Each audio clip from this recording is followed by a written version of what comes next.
warahmatullahi wabarakatuh. Bismillahirrahmanirrahim. Alhamdulillahi rabbil alamin. Wassalatu wassalamu ala asyrafil anbiya'i wal mursalin wa ala alihi wa sahbihi wa man tabi'ahum bi ihsanin ila yaumiddin. Rabbi shrah li sadri wa yassir li amri wahlul 'uqdatam min lisani yafqahu qawli. Amma ba'd. Alhamdulillah, syukur kepada Allah Subhanahu wa taala. Takdir Allah yang sejak azali Allah Taala zahirkan, Allah Taala jadikan kita sama-sama sambung belajar untuk berbulan kaji ilmu fikih khasnya dan ilmu agama yang lain amnya. Seperti biasa kita mulakan dengan selawat Ibrahimiyah, kita baca bersama-sama. Allahumma salli ala Muhammad wa ala ali Muhammad kama sallaita ala Ibrahim wa ala ali Ibrahim wa barik ala Muhammad wa ala ali Muhammad kama barakta ala Ibrahim wa ala ali Ibrahim fil alamin innaka Hamidum Majid. Alhamdulillah, yang berusaha dan pengerusi surau Al-Ihsan Kampung Senaran Baru yang dihormati Tuan Timbalan Pengerusi Surau, Arisan AJK Surau, yang kasihi tuan-tuan imam, tuan-tuan bilal, muslimin muslimat yang dirahmati Allah Subhanahu wa taala. Baik, saya bacakan dulu kitab Al-Jawharul Mawhub wa Munabbihatil Qulub bagi Syekh Ali bin Abdul Rahman Al-Kalantani Jamak Kelantan, iaitu yang telah beliau wakilkan yang dikitab Ibadul Hadis, kitab Sarifati Hadis karangan Syekh Al-Alim Al-Alamah Jalaluddin Abdul Rahman.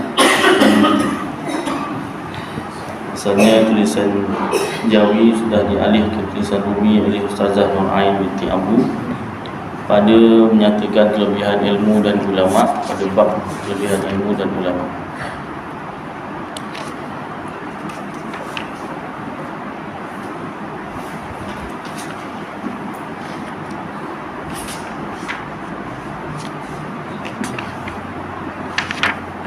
Faedah azimah, ini faedah yang amat besar.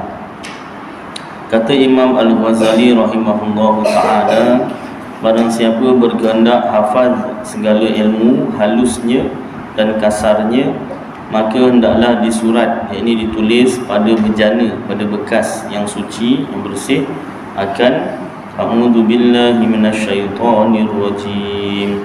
Bismillahirrahmanirrahim. Ar-Rahman 'allamal Qur'an, khalaqal insan, 'allamahul bayan. Asy-syamsu wal qamaru bihusban, wan najmu wasyajaru yasjudan.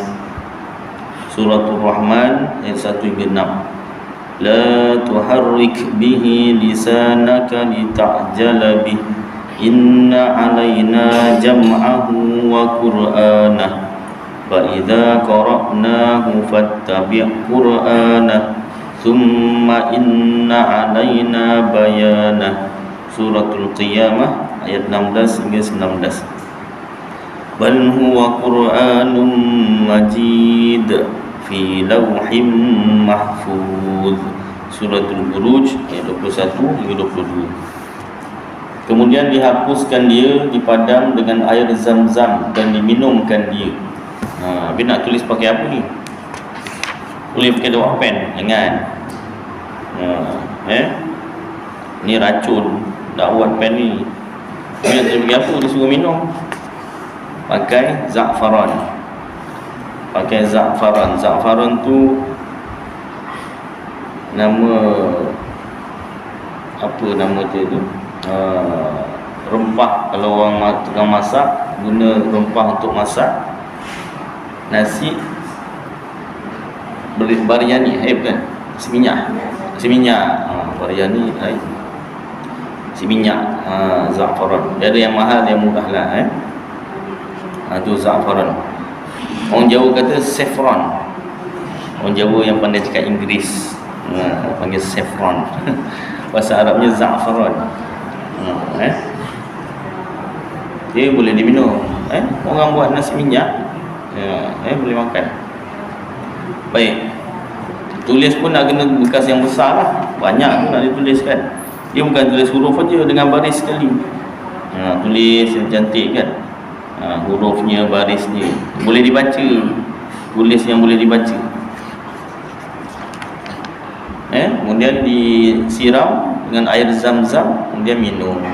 Nescaya hafaz ia akan tiap-tiap barang perkara yang didengarnya, dengar pun ingat, dan barang yang dilihatnya nampak terus ingat, dengan berkat segala ayat yang mulia itu. Mujarrab. Mujarrab ni apa? Telah dicuba. Ubat mujarrab. Mujarrab ni apa? Mujarrab bahasa Arab maknanya telah dicuba beberapa kali, bukan satu kali. Itu kata Imam Al-Ghazali, ya. Kalau apa nama ni berkehendaklah, Ustaz dah cuba belum? Mudah-mudahan direzekikan untuk cuba, bukan senang tu. Za'faran pun bukan murah kan. Kalau ada orang nak buatkan, bayar je lah. Berapa ni? Alah, kawan-kawan dalam 1000 je lah. Contoh kan. Dah awak tak pandai buat, jadi yang pandai paksalah. Contohlah, itu contoh je tak adalah, biasa orang ni ikut ikhlas lah, biasa ikut ikhlas. Ikhlas saya 10 sen boleh. Allah, tak apalah, dah awak ikhlas 10 sen, orang tu ambil aja.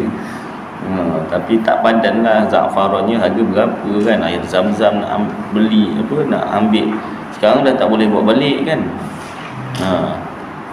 Apa nama ni, kena kirim kawan ke saudara kan. Dia tak ada yang jual-jual tu, tak dibenarkan kata. Baik, jadi bayarlah kalau kita tak mampu kan, bayarlah. Tak tahu siapa ustaz yang boleh buat, tak tahu, saya pun tak tahu. Saya boleh buat kan, tak pandai, saya tak pandai. Kena cari za'farannya, cari bekas yang sesuai. Jadi kalau bekas biasa tak sesuai, tak melekat tulisan. Kena yang bekasnya melekat. Baik. Dan kata Al-Kalbi, ada bagiku anak, satu orang ulama namanya Al-Kalbi. Ada bagiku anak, tiap-tiap membaca ia akan sesuatu daripada Al-Quran, lupa ia. Suruh hafal tak dapat hafal. Maka melihat aku di dalam tidurku, ulama ni mimpi akan orang yang berkata bagiku, surat olehmu, tulis olehmu akan Ar-Rahman Allamal Quran, hingga akhir disebutkan barang yang terdahulu sebut, seperti yang sebelum ni tu, awal sampai akhir. Maka aku perbuat akan dia bagi anakku, bangun tidur tu dia pun buat. Maka hafaz ia, ingat dia barang yang didengarnya, maka muji aku akan Allah Ta'ala. Ni ulama lah, mimpi ilmu. Macam saya mimpi hantu je. Mimpi gondorawa, mimpi kena hempap, itu je lah mimpi dia kan. Ulama mimpi ilmu, masya-Allah. Baik, i'lam, ketahui olehmu bahawasanya hadis yang dhaif itu, hadis dhaif ni hadis yang lemah, tiada sayugianya, janganlah diihmal, yakni diabaikan akan dia. Kerana bahawasanya hadis yang dhaif tu lemah, bukan maudhu' tu palsu. Kerana bahawasanya hadis yang dhaif itu, yang lemah itu, boleh diamalkan dengan dia pada fadilat amal. Hadis lemah ni macam mana? Sebab salah seorang daripada sanadnya, orang yang menyampaikan dengan hadis ni daripada siapa sampailah daripada Rasulullah SAW. Jadi rantaian sanadnya tu ada satu orang yang lemah. Lemah kat situ macam mana? Ada perangai dia yang tak elok. Contoh kalau tuan-tuan nak ingat lagi masa darjah khas dulu, selama kan belajar mustalah hadis tu kan. Satu orang yang bermain-main dengan makanan binatang pun tak elok, dia kira-kira lemah dah. Dia bagi makan unta. Unta dia nak ngap, tak dapat. Tak dapat. Kalau begitu kan gurau-gurau aja kan, dengan ternakan apa semua. Tak boleh. Perangai tak elok. Binatang tu nak makan, tarik. Tak elok. Kan? Itu pun dah kira tak elok. Dah kira lemah lah tu. Tak elok. Pasal apa? Dia suka bermain-main. Takut dalam meriwayatkan hadis pun dia main-main. Dia kat situ dia jadi apa nama ni, lemahnya tu sebab sanadnya tu dia tak mau tu, dia lemah Baik, jadi hadis dhaif boleh diamalkan dengan dia pada fadilat amal, untuk kelebihan amal lah, supaya mendatangkan semangat untuk kita beramal. Contoh, kita baca fadilat solat supaya kita semangat untuk solat. Fadilat Quran supaya kita bersemangat untuk membaca Al-Quran. Fadilat dakwah supaya kita semangat untuk menjalankan dakwah. Kisah-kisah sahabat supaya kita semangat untuk mengikuti amalan para sahabat. Kisah-kisah Rasulullah SAW dan nabi-nabi yang lain supaya semangat untuk kita mengikuti mereka. Dan fadilat ilmu supaya kuat semangat kita untuk terus menuntut ilmu. Baik. Bermula baik. Seperti kata Syekh Ibn Hajar di dalam Tanbihul Akhyar. Itulah yang disebut oleh Syekh Ibn Hajar dalam kitab Tanbihul Akhyar. Apa yang disebut? Bermula hadis yang dhaif itu jadi hujah pada segala fadilat amal. Pun begitu, kena kena ingat juga, walaupun dia tu fadilat amal, hadis dhaif, tetapi ada juga termasuk dalam mutasyabihat. Ada sebahagian muhkamat, ada sebahagian mutasyabihat. Muhkamat tu yang jelas, mutasyabihat tu yang samar-samar. Contoh dalam kitab Fadailul A'mal Maulana Zakaria Al-Kandahlawi, ada satu hadis tentang kelebihan solat. Beza antara orang Islam dan bukan Islam ialah solat. Hadis tersebut mutasyabihat, samar-samar, perlu penjelasan. Tapi dalam kitab tu tak dijelaskan lanjutlah. Jadi penjelasannya ada dalam kitab syarah hadis.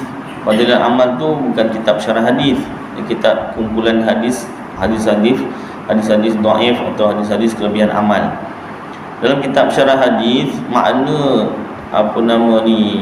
beza antara orang Islam dan bukan Islam ialah solat tu, maknanya bukanlah orang yang tak sembahyang itu bukan Islam, orang yang tak sembahyang tu jatuh murtad, kafir, tidak. Iaitu siapa-siapa yang menafikan kewajipan sembahyang, yang sebenarnya sembahyang tak wajib. Tatkala itulah barulah dia itu jatuh murtad atau kafir. Alhamdulillah. Kalau dia malas sembahyang, tapi dia kata, kawan dia tanya, kenapa tak sembahyang? Aku ni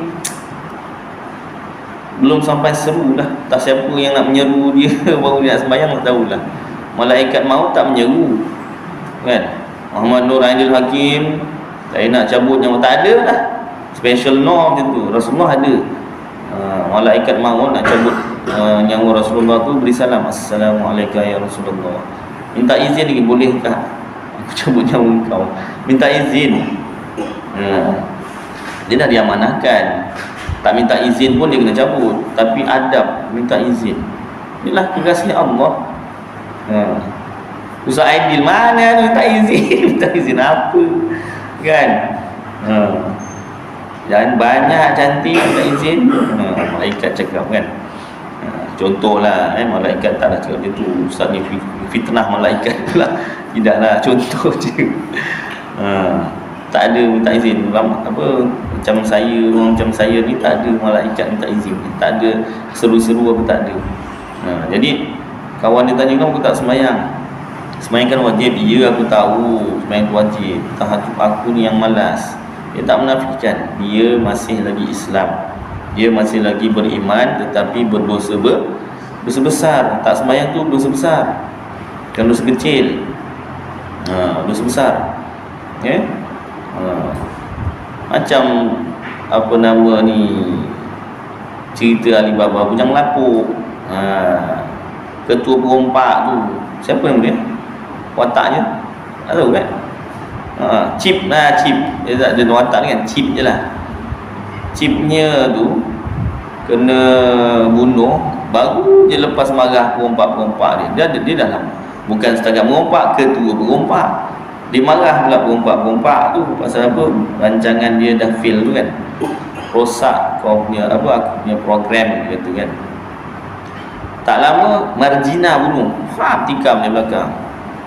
Marah apa nama Alibaba, Margina kau bunuh sahabat aku ini, gitu kan. Dia ni ketua penyamun tu perompak, kan. Dah lepas kena bunuh tu tak mati terus, mula-mula kat lantai pindah tempat sandor. Boleh pula bangun kejap pindah tempat sandor, lepas tu senyum sengi, mati pun senyum, aku mati dalam iman, dia kata. Ketua perompak mati kena bunuh, kena tikam, dia boleh cakap aku mati dalam iman.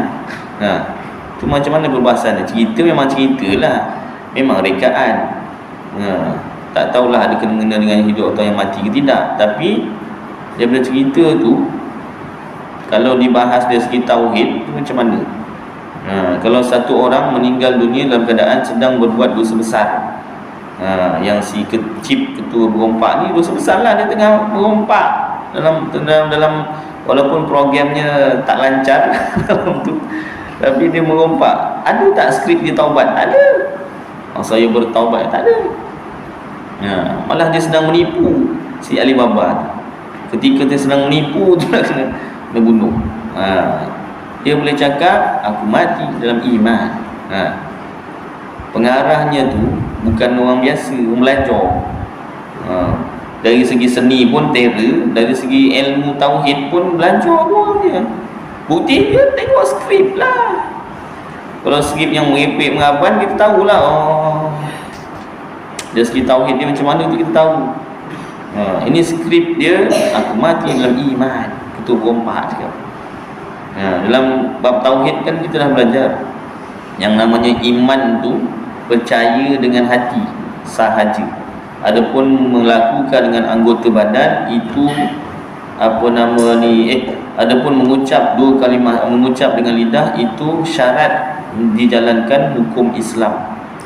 Yang ketiga, melakukan dengan perbuatan itu kesempurnaan iman. Maknanya satu orang dia imannya betul pada Allah dan dia percaya syariat Islam tu, kewajipan puasa, zakat, haji itu dia percaya, dia tak nafikan kewajipannya, cuma dia tak buat, imannya tak sempurna. Tapi dia mati beriman tak? Dia mati dalam iman. Ustaz jadikan cerita sebagai hujah, kitab sebagai hujah, itu contoh pengarah filem yang belajar kitab. Dia tak ada sebutlah dia belajar mana kan, tapi orang daripada Aceh kan, asal Aceh tu, Aceh orang belajar. Aceh orang belajar. Masa zaman Kesultanan Melaka tu, Aceh tu bertukar-tukar. Kalau dulu bertukar-tukar apa? Dulu bertukar-tukar soalan. Soalan apa? Soalan tauhid. Raja Aceh, Raja Sultan Melaka. Dulu tak ada WhatsApp, tak ada Telegram. Macam mana berhubung tu? Hantar orang lah. Hantar orang. Yang uniknya Sultan Melaka, dia punya surat tu tak ditulis, disuruh orang hafal. Bila orang hafal, adat di istana, surat dijunjung. Habis suratnya orangnya dijunjung.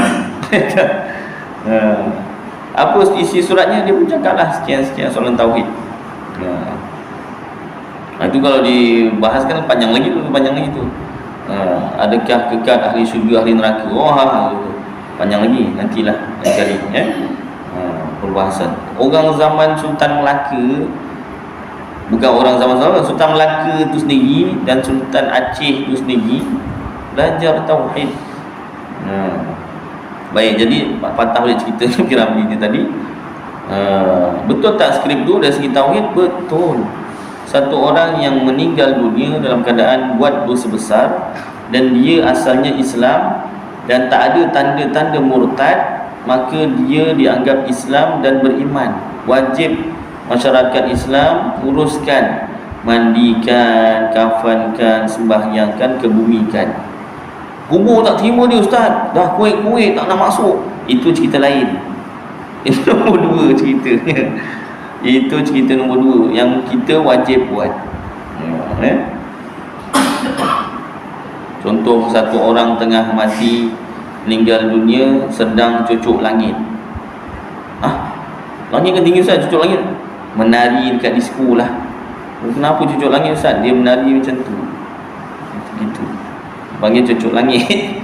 Macam mana ustaz tahu ustaz pernah cucuk langit? Tidak. Kawan saya, dulu saya campur kawan-kawan yang macam-macam kawan lah. Macam-macam jenis kawan. Jadi dapat istilah dulu kawan lah. Habis dia tak ngajak. Dia tak berani ngajak saya. Saya dulu jenis apa nama ni, orang kata dianggap malaikat.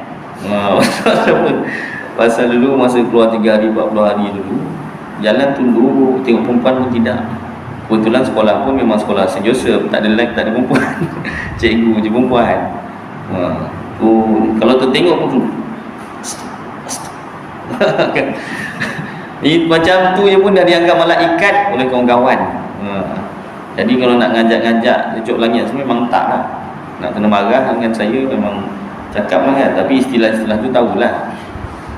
Jadi kalau satu orang tengah meninggal dunia sedang mencucuk langit, sedang menari di situ, bawa pergi Pak Imam. Maaf ni macam mana ni, mati tengah cucuk langit gini matinya. Contoh kan. Nak menunjukkan memang apa nama, dosa besar tu kan. Kekal macam itu tangannya tengah mencucuk langit. Imam kata, imam yang belajar, kita uruskan. Masukkan. Mandikan, kafankan kan. Apa nama ni, sembahyangkan, kebumikan. Macam biasa. Yang belajar, yang tak belajar, astagfirullahaladzim. Dah. Pergilah buang kat mana buang kan. Itu yang tak belajar lah, bukan tempat sini, tempat lain. Mudah-mudahan apa nama sini semuanya baik-baik, bagus.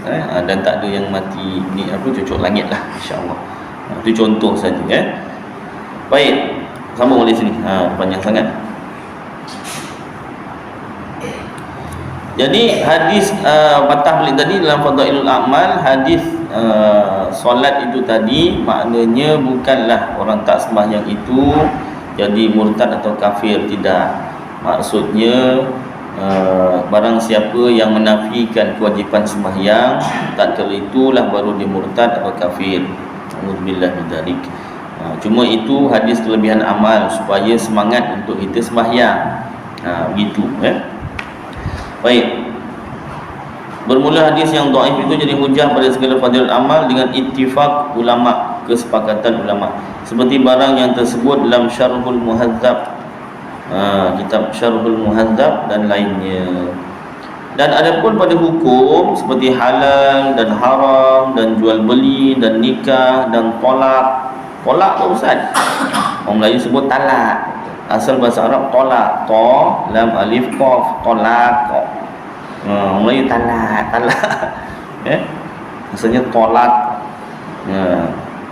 Itu macam tolak tarik, itu bahasa Melayu, bahasa Arab memang tolak. Dan umpamanya hukum-hukum tu maka tiada boleh diamalkan melainkan dengan hadis yang sahih. Jadi untuk hukum-hukum hadis yang dhaif tak boleh dibuat hukum lah. Baik. Kata Imam Nawawi di dalam Al-Azkarnya, kitab Al-Azkar lin Nawawi, kitab Arab, ada yang sudah diterjemah ke tulisan Jawi, ada yang ke tulisan Rumi. Tuan-tuan boleh beli kat kedai kitab, ada dekat online pun ada. Type ajalah. Jangan beli barang-barang aja yang online kan. Belilah kitab online, tak apa, sampai.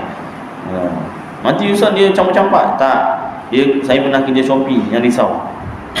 Dia tulis kat bungkusan tu, daripada penjual tu dia tulis, ini dalam ini ada Al-Quran atau kitab agama, sila hormati. Dia takkan campak dalam beg apa, tak. Dia akan ada special, dia panggil apa nama dia, lupa lah, barang special lah. Tapi kalau yang mengantar tu yang sendiri, yang ni itu dia sendirilah yang salah. Itu dia yang kualat lah. Kualat tu soal kualat, tanya jauh kualat. Kualat ni apa pada muka kualat pada muka kau dia macam tulah macam sultan pula Baik, yang ni boleh beli online biasa. Bila orang tersengaja, maksudnya dia bergurau orang beri nasbah tak payah. Itu apa nama ni, macam mana nak cakap kalau maksud dia tak payah tu senang, mudah, bolehlah. Cuma kalau mengelirukan tu bahaya juga kan. Perlu dijelaskan lah. Perlu dijelaskan. Sembahyang ni yang sebenarnya tak payah. Maksud dia tak payah tu tak susah. Tapi dia bukan main-main. Main-main bahaya. Dia kalau serius tak apa. Sembahyang ni sebenarnya tak payah. Yang ini tak susah. Dia terangkanlah, jangan diam full stop gitu aja. Orang ingat dah pahal pula soal ini. Sembahyang tak payah pula. Sembahyang tak susah. Tak susah. Kalau main-main bahaya jugalah buat agama kan. Macam juga orang cakap berzina tu wajib ditinggalkan. Awak ni saya belum habis cakap lagi. Iyalah, tapi janganlah full stop kat situ ke, berhenti lama sangat kan, bahaya juga kan. Nak cakap, ada yang cakap tu popular orangnya. Kadang-kadang bab-bab macam tu kan.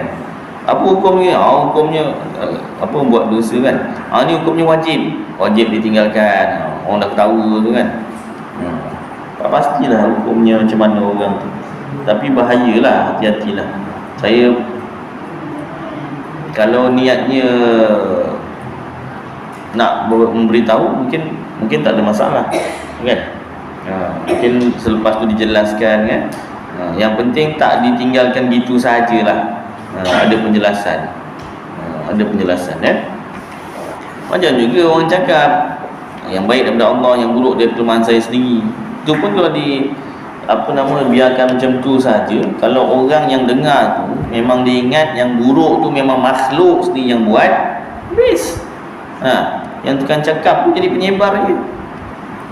Biasa penceramah selepas habis penutup ceramahnya, yang baik daripada Allah tuan-tuan, yang baik daripada Allah, yang buruk atas kelemahan diri saya sendiri. Saya minta ampun dengan Allah, saya minta maaf dengan tuan-tuan. Memang cantik susunan ayat semua, tapi hati-hati jangan sampai orang yang mendengar itu berfahaman memang yang baik daripada Allah, yang buruk tu bukan daripada Allah, memang makhluk tu sendiri.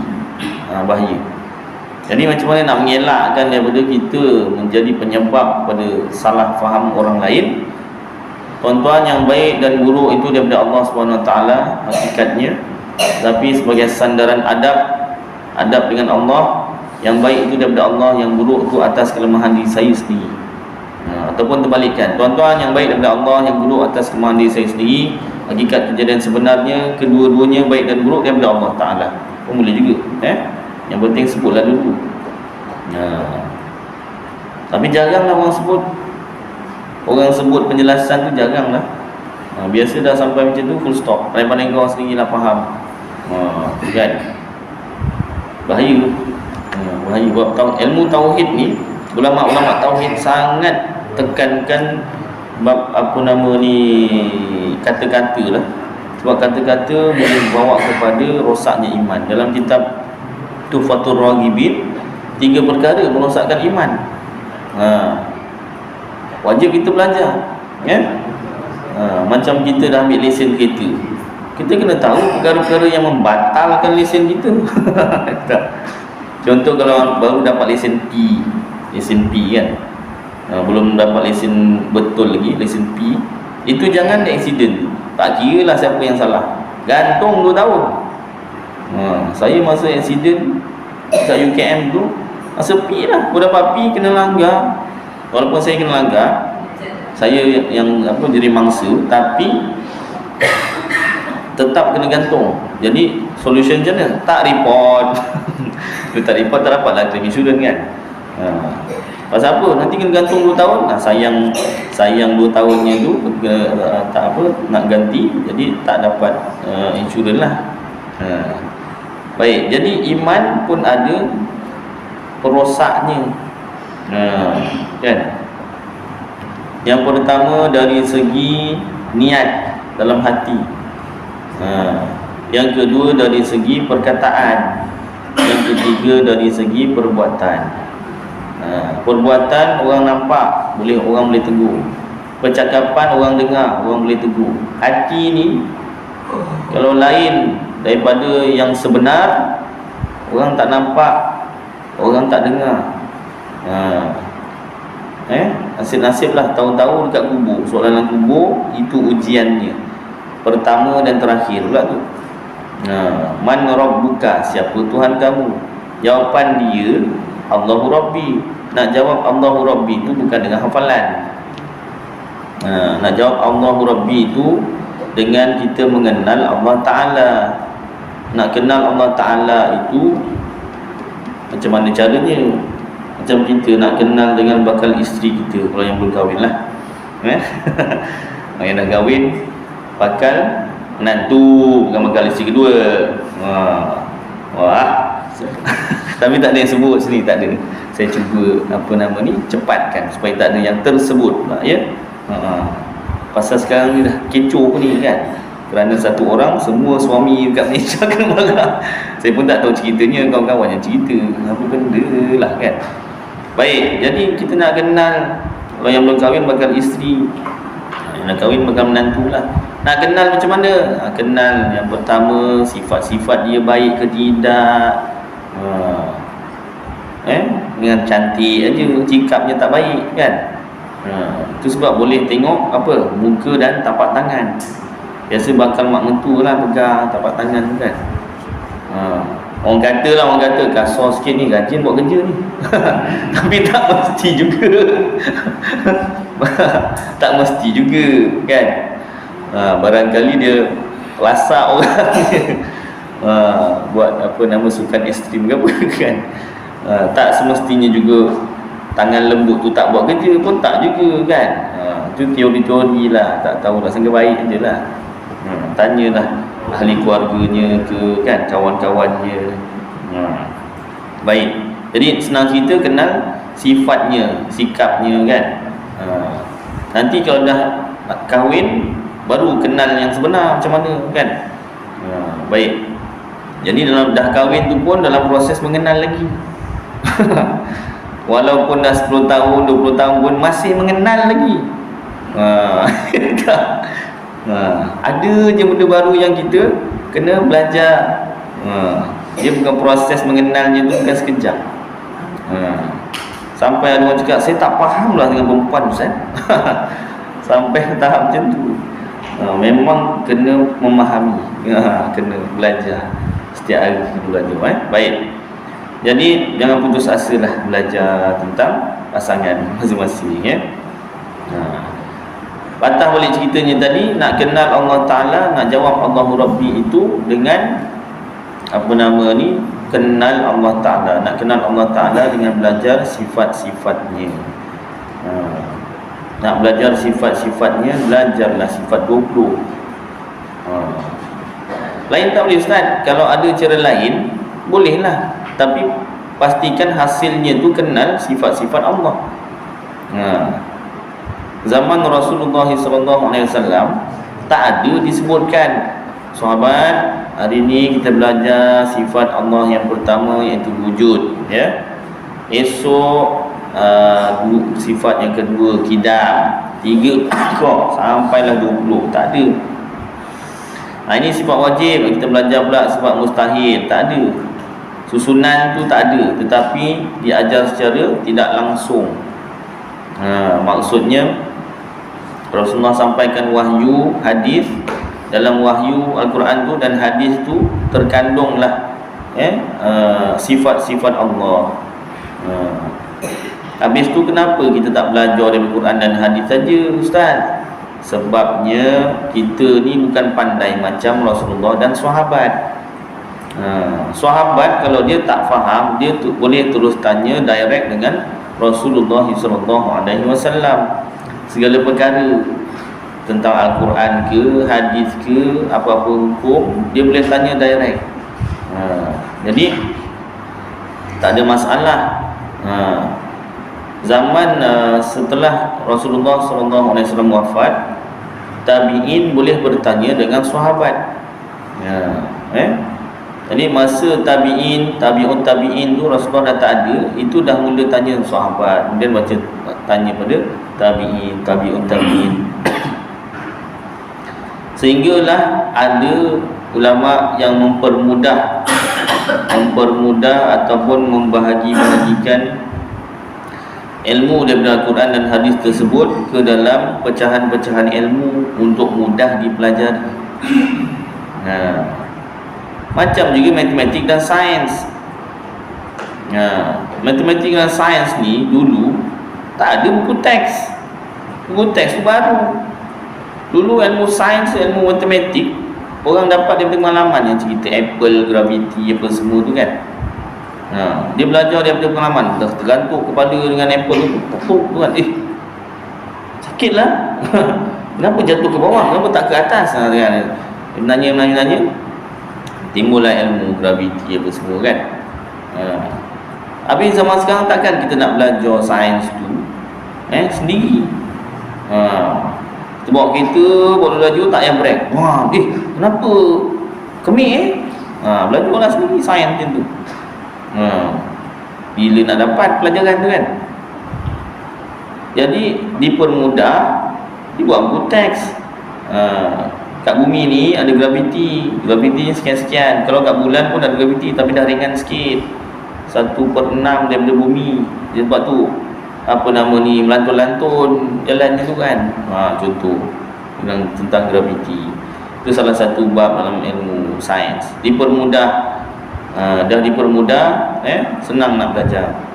Begitu juga ilmu agama. Kita nak pelajari daripada Quran dan hadis itu bukan senang, bukan mudah. Jadi sudah dipermudah oleh para ulama belajar melalui pecahan-pecahan ilmu tauhid, fikih, tasawuf. Itu semuanya daripada Al-Quran dan hadis. Tapi dah dipermudah untuk kita senang faham. Macam kita orang Melayu, belajar kitab Melayu dulu, kemudian baru naik kitab Arab, kena nak belajar Arab. Macam saya tak pandai-pandai bahasa Arab, tak dapat masuk sangat baca sendiri kitab Arab. Kenalah belajar dengan guru yang pandai kitab Arab. Tu pun tebuk-tebuk, tak semua kan. Dah ada komitmen macam ni, dah ada anak, isteri apa semua, dah kurang masanya. Macam mana? Tapi teruskanlah belajar. Baik. Jadi belajar sifat 20 untuk memahami, untuk mengenal Allah Ta'ala, untuk menjawab soalan dalam kubur. Man Rabbuka. Kenal Allah Ta'ala tu bukan hanya kita hafal Allahu Rabbi, tetapi dalam hati kita tu kenal sifat-sifat Allah, wujud, qidam, baqa, mukhalafatuhu lil hawadith, qiyamuhu bi nafsihi, wahdaniyah, qudrah, iradah, ilmun, hayat, sama, basar, dan qauluhu. Barulah dapat menjawab Allahu Rabbi dalam kubur. Masuk isyak. Tak masuk lagi kitab macam menuntut tak apa. Azan dulu, kita sambung sikit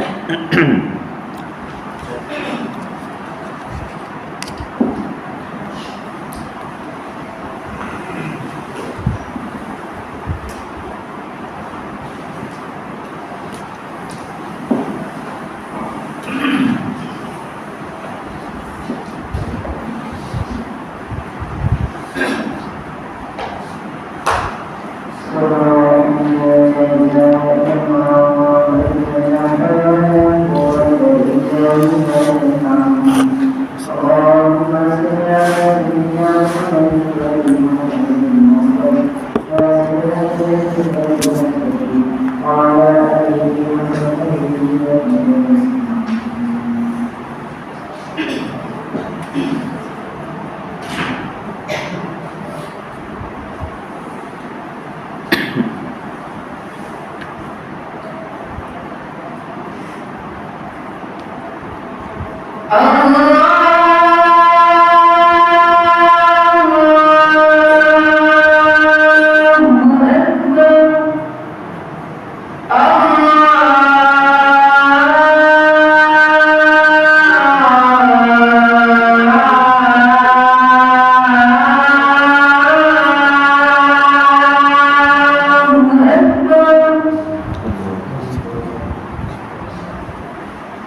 Sambung sikit ya.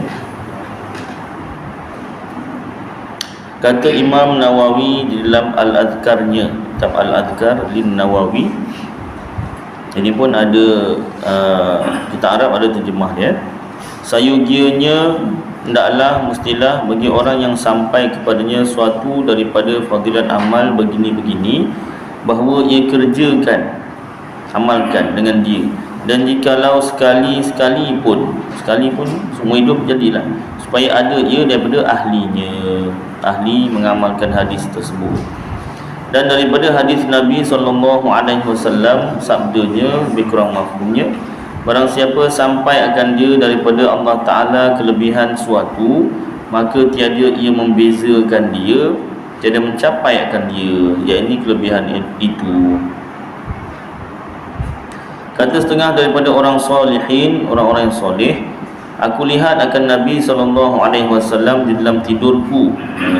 Orang-orang soleh mimpi ilmu, ni mimpi Rasulullah di sisi Ka'batullah. Dia tidur di sisi Ka'batullah, lalu dia mimpi Rasulullah SAW. Maka kataku, ya Rasulullah, telah sampai akan kami daripada engkau bersabda, barang siapa mendengar akan hadis padanya pahala begini-begini, maka diamalkan dengan dia, padahal harap akan demikian pahalanya itu, beramal kerana pahala. Dan jikalau adalah hadis itu dhaif, batil sekalipun, iaitu diberi pahalanya, dapat pahala. Betul ke? Dia tanya Rasulullah lah. Beramal sebab nak dapatkan pahala, walaupun hadis itu hadis dhaif, boleh tak? Sabdanya bahkan boleh. Dan demi bunyatul Ka'bah ini, binaan Ka'bah ini, bahawasanya ia daripada aku dan aku berkata dengan dia. Demikianlah tersebut di dalam Jam'ul Fawaid, kitab Jam'ul Fawaid. Wallahu a'lam. Kitab ni kelebihan ilmu dan ulama. Baik, masuk sikitlah kitab Ilmu Penuntut pada menghuraikan yang kusud ilmu fikih oleh Al-Haji Abdul Ghani bin Al-Haji Yahya, penggal yang kedua.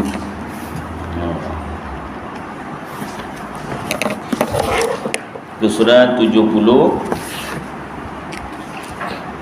Al-mukhabarah dan al-muzara'ah. Perkataan mukhabarah itu pecahan daripada perkataan khabrun, maknanya tanam, dan perkataan muzara'ah pecahan daripada perkataan zar'un, maknanya tumbuh atau tani. Kedua-dua kalimah ini hampir sama maksudnya, disebut berpawah, iaitu tuan punya tanah memberikan tanahnya kepada seorang supaya mengerjakannya, bukan bagi. Tanah tu maknanya suruh orang kerjakan tanah dia dengan bercucuk tanam, dan hasil tanaman itu dibahagi antara keduanya, bagi 50-50. 50%. Jika benih daripada pekerja disebut mukhabarah, dan jika benih daripada tuan tanah disebut muzara'ah. Kedua-duanya ini tidak harus, yakni haram, tak boleh di dalam Islam, sebab ada larangan di dalam hadis. Kerana hasil bumi itu boleh didapati dengan sewa, tidak dengan cara tak tentu begitu. Kerana boleh jadi dapat sepikul atau kurang atau tak ada langsung. Oleh kerana berpawah itu suatu hal yang dikendaki oleh masyarakat, pasal ramai orang yang ada tanah tapi tak mampu nak kerjakan, ataupun tak nak kerjakan. Dan ramai pula orang yang nak mengerjakan tapi tak ada tanah. Jadi macam mana caranya? Maka jalan bagi meluluskannya iaitu disewa tanah itu, sama ada dengan wang atau makanan yang tertentu kadarnya dan jenisnya, atas tanggungan yang menyewa. Jadi tuan tanah dapat hasil yang tetap, tanah hasil sewa itulah, ataupun hasil makanan yang fix lah. Dan orang yang menyewa dapat manfaat daripada tanamannya, atau tanah itu dusun kurma atau anggur dan setengahnya kosong. Sedang tuan kebun itu ada mengupah orang menjirus pohon-pohon kurma atau anggur itu, yakni ada musaqah.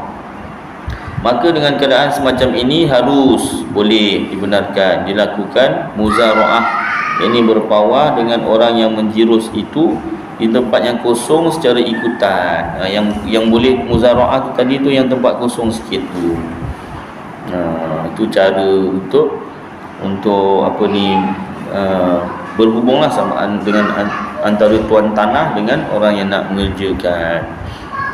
Baik, cukuplah sikit, walaupun sikit, cukuplah kadar ni beberapa perkara. Yang banyak tadi tentang tauhid lah sikit, ulang kaji je tauhid tu, dan juga tentang mukhabarah dan muzara'ah ni. Mudah-mudahan apa yang kita baca bersama jadi manfaat untuk saya dan tuan-tuan, buat kita amalkan dan sampaikan insya-Allah. Aqulu qouli hadza wa astaghfirullahal azim li wa lakum wa lisairil muslimin wal muslimat wal mu'minin wal mu'minat fastaghfiru wa ya fawzal mustaghfirin wa ya najatat taibin. Sallallahu tabaraka wa ta'ala ala khairi khalqih sayyidina wa maulana Muhammad wa ala alihi wa sahbihi wa baraka wa sallam. Subhana rabbika rabbil izzati amma yasifun wa salamun alal mursalin walhamdulillahi rabbil alamin. Taqabbalallahu minkum.